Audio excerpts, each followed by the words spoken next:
conquest and empire is as old as civilization. Babylon, Egypt, and Greece. They all built empires in an attempt to rule the world. The Roman system at its peak dominated the known world. Complex governmental systems were developed to control diverse populations. During the period between the 15th and 19th century, new empires emerged and again waged war for supremacy. The nobility, as well as the thriving merchant class, were financed by a handful of private banks. Many of the great money houses would hedge their bets and finance both sides of a war. Sophisticated intelligence-gathering networks gave the financiers a clear edge over the governments they were slowly gaining control of.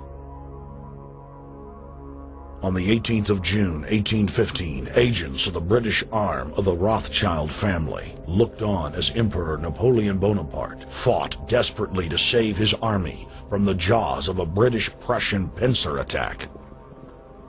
A Rothschild agent was able to get the news of Napoleon's defeat at the hands of Lord Wellington to Nathan Rothschild, a full 20 hours before the news reached London.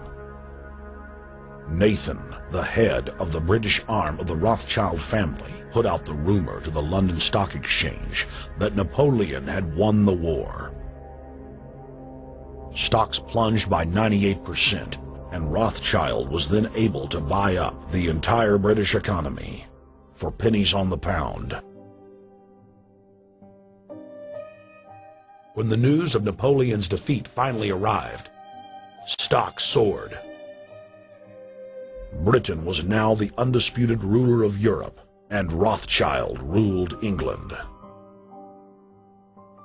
The already dominant British Empire grew even more aggressive. Her troops and bureaucracy spread across the globe.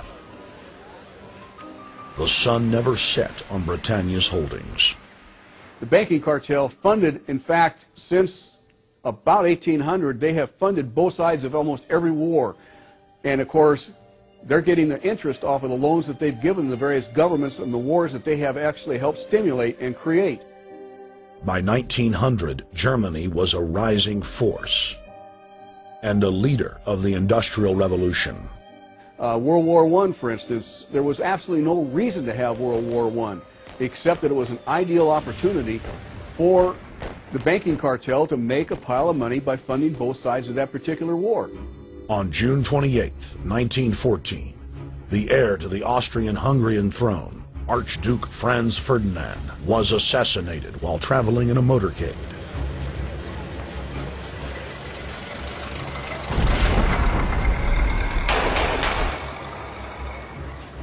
The Black Hand, a Serbian secret society with connections to French and British intelligence, took credit. World War I had begun.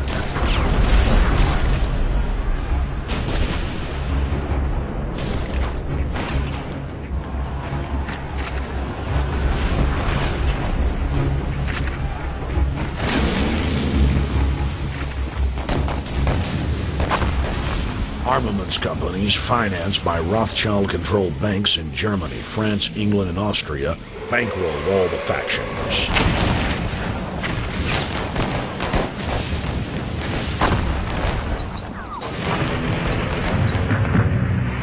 At least 20 million were killed in the war.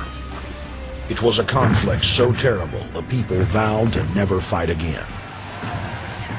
They dubbed it the war to end all wars. The question is, why did they want war? Well, first of all, is money and power. But secondly, they wanted to create the League of Nations. They had this in their plans all along, and as a consequence, once the war was over or about to be over, they began to formulate this idea of a League of Nations, so this would never ever happen again. Hundreds of years of practice made the British experts at hiding their empire behind puppet governments and councils. In the name of stopping all future conflicts, they proposed that countries would join a League of Nations. Their true intention was for the League to serve as a framework for world government. President Woodrow Wilson, who had spearheaded the establishment of the private Federal Reserve System in the United States in 1913, strongly supported the establishment of the League of Nations.